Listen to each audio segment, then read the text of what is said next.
I found my pathology report, and today we're going to talk about it. See you in a sec. Welcome to Prostate Cancer, the road to recovery with Jason Stone, a stage 4 fighter. This podcast brings you support and insights from survivors, fighters, and medical experts. Join us for an educational and inspiring journey.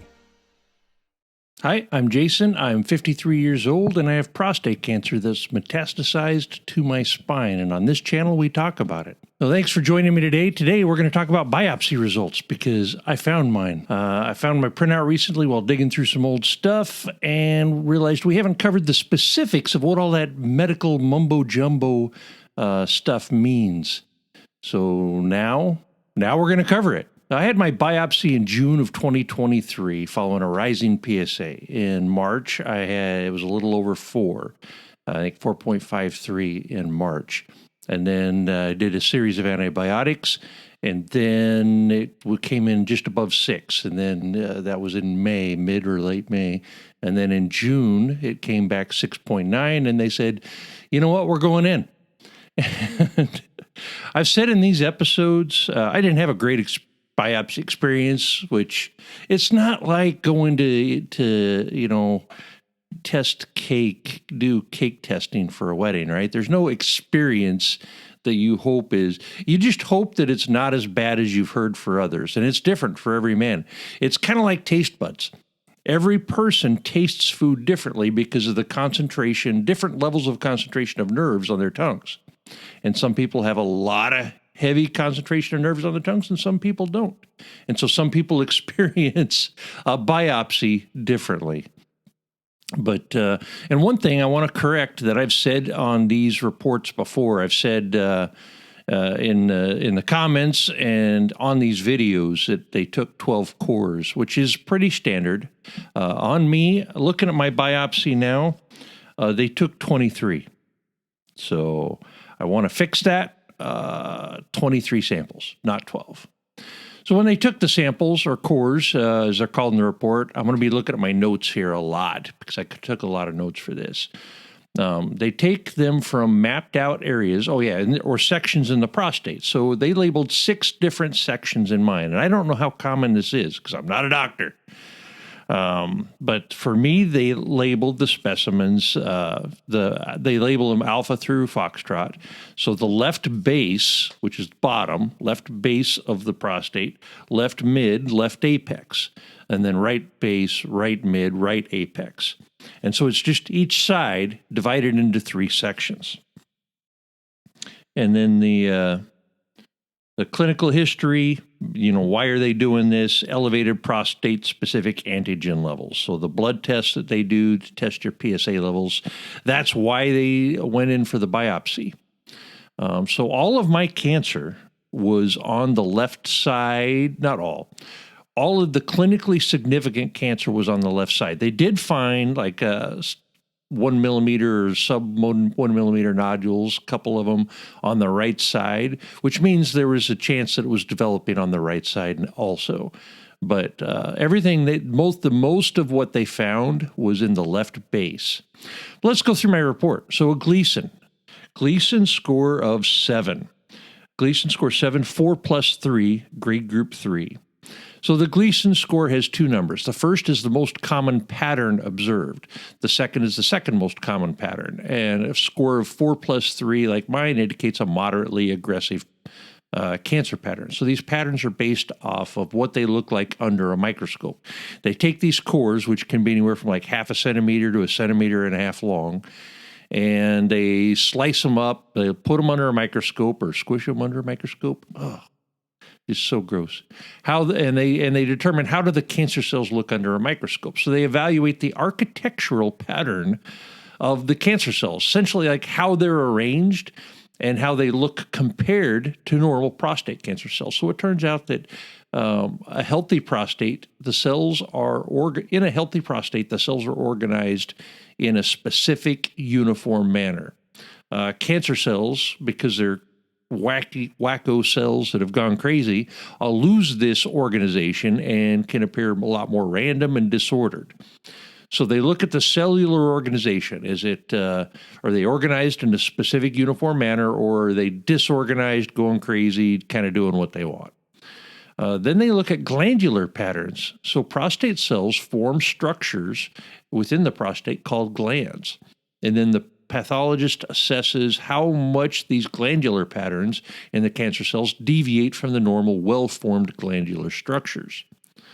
So the more aggressive the cancer cells and the more different they are from the organized, well-formed cellular structure and glandular structure, the more aggressive the cancer is likely to be. So the bigger the difference, the more aggressive that cancer is, because if it's going just a little bit crazy, there's still going to be a lot of uniformity with some, a little bit of difference. But the faster it's rising, the faster it's growing, the more aggressive it is, the more aggressive the cancer is likely to be. So what it says here is aggressive cancers have cells that are poorly differentiated, meaning they don't look like normal prostate cancer cells, and they form irregular, haphazard patterns. So like I said, the Gleason score is then determined based on the most common or primary pattern observed.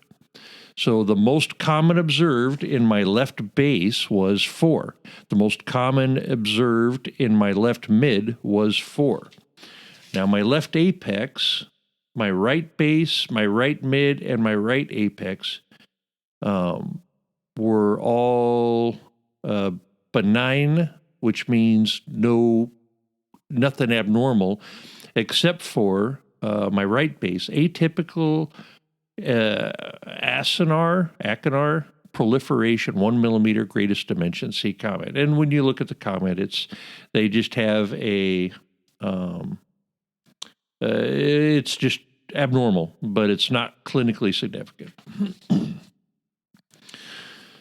So yeah, that's what the Gleason score is. It's what it looks like under a microscope. And there's always 2 numbers with it, and the first number is what pattern did they find most often, because as the cancer grows, there's going to be some that's a lot more out of whack and some that's less out of whack.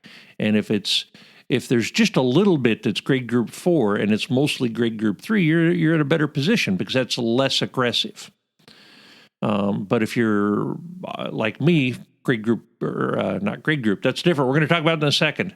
If your primary number is 4, then that indicates that most of what they see is grade group 4 or moderately aggressive. And those go up to 5. So you can have a 5 plus 5, Gleason 10. So each pattern assigned a grade group. Oh, I'm getting to that note now. Each pattern is assigned a grade, not a grade group. That's different. From 1 to 5, with 5 being the most abnormal and aggressive. The 2 grades are then added together to get a score between 6 and 10. So keep saying grade group. That's different because that's what I had to spend the most time looking at because I didn't know what that was. The score of 3 plus 3. So a Gleason score of 3 plus 3 is not aggressive. The primary is 3, the secondary is 3. This is the most common type of, when you get diagnosed with prostate cancer, what you hope for is that it's 3 plus 3. Then you have more choices. Your choices could be, I'm going to watch. I'm going to just try and change my diet, just change some exercise. Is there anything in my life that specifically is antagonizing my prostate that I can back off on? Is there anything in my diet or my health, being obese like me? That is I'm not a smoker anymore. I used to smoke, but that was been so long ago. I can't even figure out how long that was. But the second to smoking, obesity can impact your overall health, it negatively impact your overall health. And so you want to address these factors, right? If you're a smoker, you stop smoking. If you're an alcoholic, you get on a treatment plan. You stop. You don't have to stop drinking, There is some studies that talk about wine, but that's a whole different thing. We're not talking about that today. Get back on track, Jason. Come on. So the two grades are added together to get a score between 6 and 10. Yep. So next on my report, it says percent pattern 4, 60%. So percent pattern 4 in the left base, that means I had a pattern 4 making up 60% of the cancer cells. Now in my left mid, my percent pattern 4 was 55%. So of the samples taken, the 60% of the cancer cells, which means they take a look at abnormal versus normal, and then that 3 and 4, right? Why is basically if it's grade group 4 is above 50%, that's why it's your primary. So percent pattern 4, 60%, percent pattern 4, 55%. That's why my Gleason score is 4 plus 3. It indicates a predominance of the more aggressive cancer pattern. So grade group classification, we're there now. Grade group 3. So this is a newer way of grading the biopsy results. And can you imagine as a pathologist or a doctor writing out Gleason score of 7, parenthesis, 4 plus 3, on everything you're doing, typing it out, writing it out, reading it, explaining it to somebody. People like things to be simpler, and this grade group is a simpler way of doing it. So all they do is they take these major chunks of scores, and they assign a single number to it. So grade group 3 is the single number that means Gleason 7, parenthesis, 4 plus 3, close parenthesis, equals grade group 3. Write it out like an equation. A 3 means Gleason 7, 4 plus 3. All right, let's get back to the pathology report here. It says number of positive scores, positive cores 3.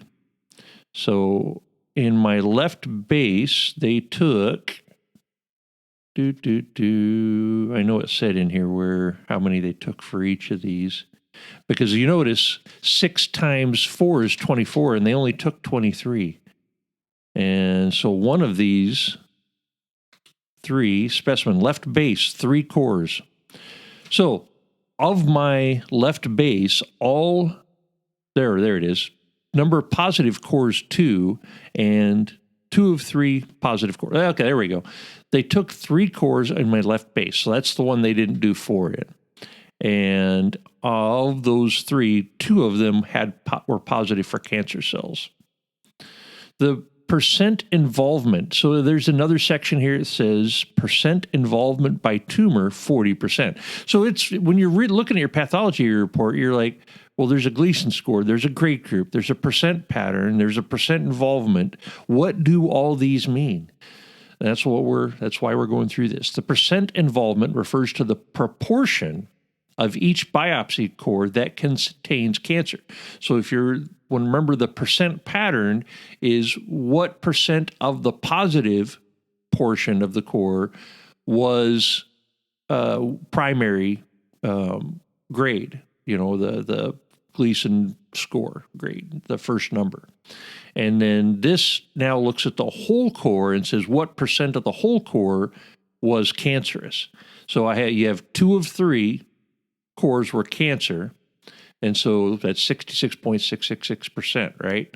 And now of the positive cores, what percent of the core was cancerous? And that was 40%.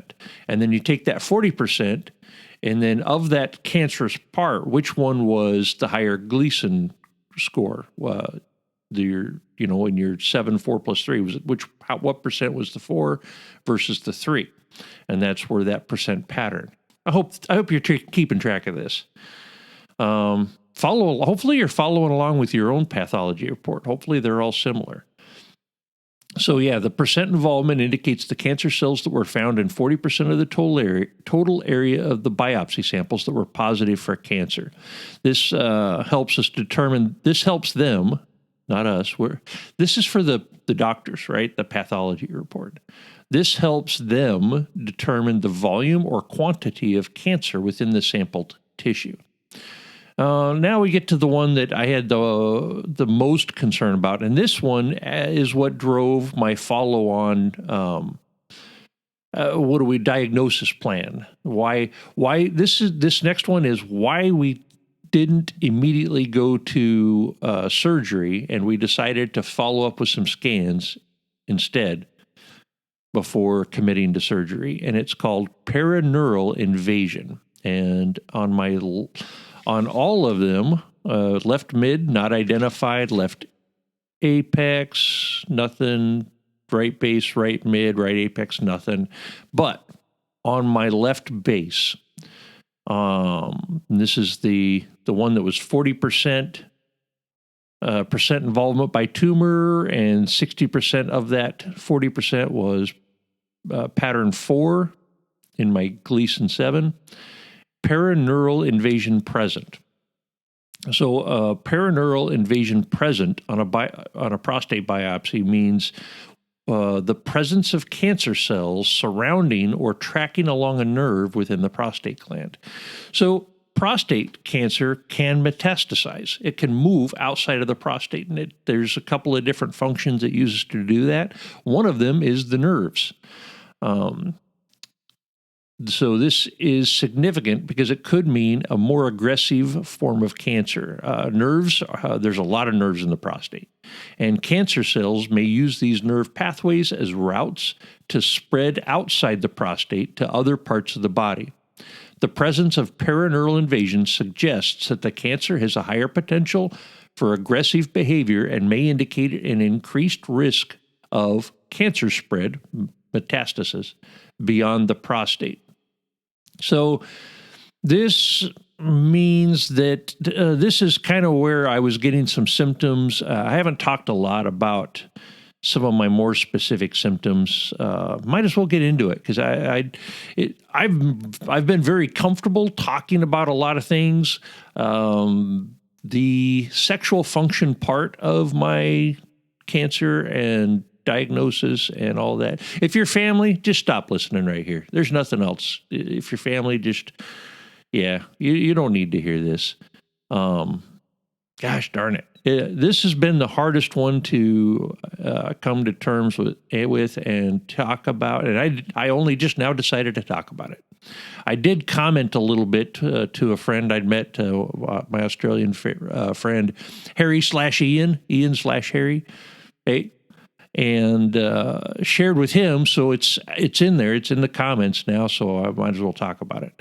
One of the symptoms I had was everything kind of went dead. And and I don't just mean libido. The function, libido, everything went dead. Looking back, I now realize that was the indication that the cancer had broken in out of the prostate and attacked those nerves that trigger function, the nerves that trigger the ability of the valves to open and close, all the things that are supposed to happen. It's a complicated mess of stuff down there, and the cancer had already broken out by the time my first PSA test was drawn. And that stuff is God, this is so hard to talk about. That part of my life is behind me. There we go. I don't think there's any of that coming back. For a lot of men with prostate cancer, you can. There's things you can do because when you lose your libido, things aren't working the way they're supposed to because there's no trigger function to say, hey, get some blood circulation down there. So there's things doctors will prescribe, starts with a C, something. They'll prescribe something for blood flow, and it's not. It helps keep things working because without blood flow, without regular erections, I'll just say that word. Gosh darn it. Things atrophy and will eventually just basically become unusable. And so they can prescribe a penis pump. They can prescribe So I'm just digging around in my head trying to remember the name of that. I keep thinking of the antibiotic ciprofloxacin, but that's not it. Anyway, they could prescribe things for blood flow and regular maintenance that a man needs to have to maintain function. And without that regular maintenance and that regular function, things shrink and go away and atrophy and retired in place. And when you come out of treatment and your testosterone levels start coming back, and your libido starts coming back, and then things start to work again on their own. But that's not the case for me. Those nerves, this would be like somebody that did surgery and they didn't get the nerve-sparing surgery. If the cancer was on the nerves, they have to take the nerves as well. And then that person is in a different they're on a different path for that part of their life, and that's where I'm at. So it's all right, though. I guess it has to be, right? I don't get a choice in this. It's just something that has happened. Boy, it's not even in my notes. Didn't plan on talking about that. God, it makes me feel sick saying that out loud. But that's where the perineural invasion, that's what we were talking about. Perineural invasion was the indication. And looking back, I'm like, oh, yeah, I guess I knew that would be there because I had lost all function and with libido and everything. So already. So I knew mine was bad. I just didn't know what it was. I just knew something was bad.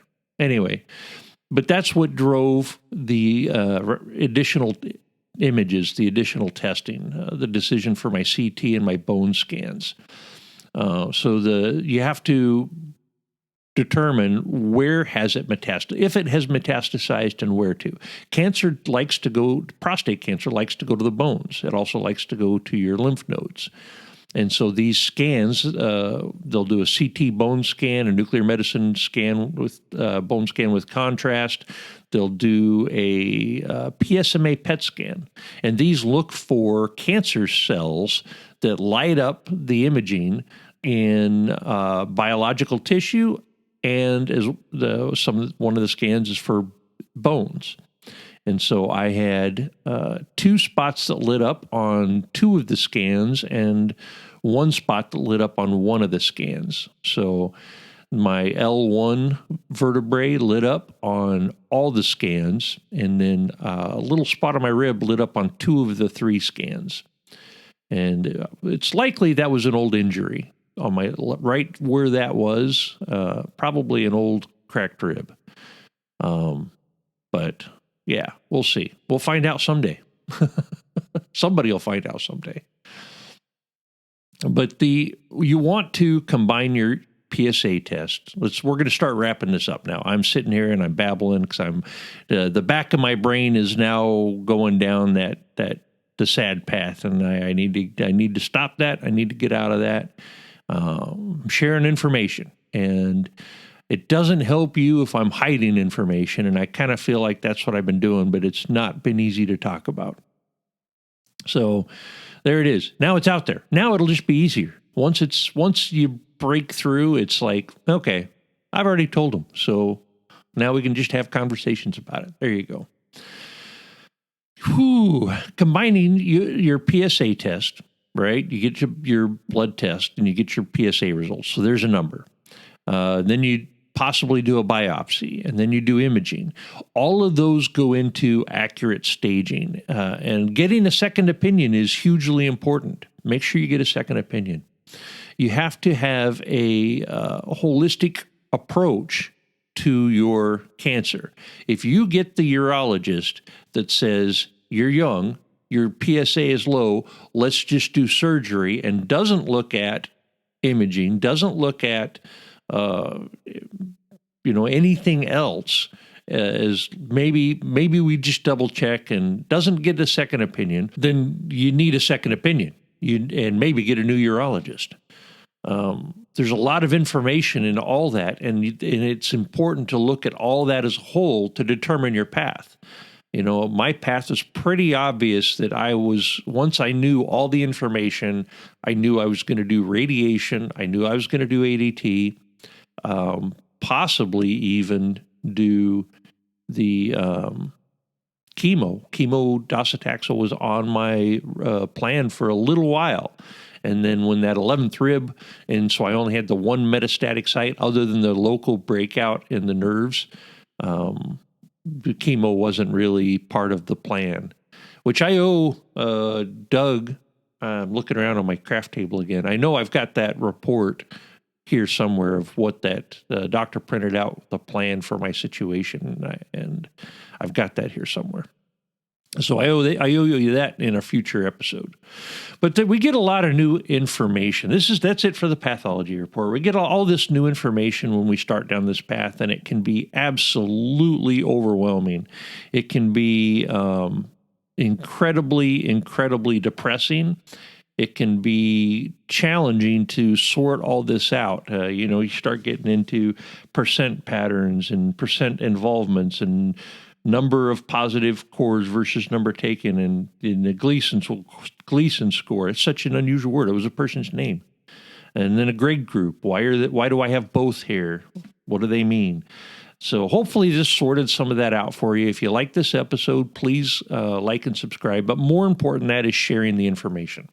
Share this information with others in your life. Make sure all men 45 and older are getting their PSA checked annually.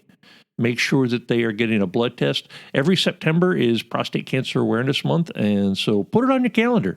Every September, PSA test.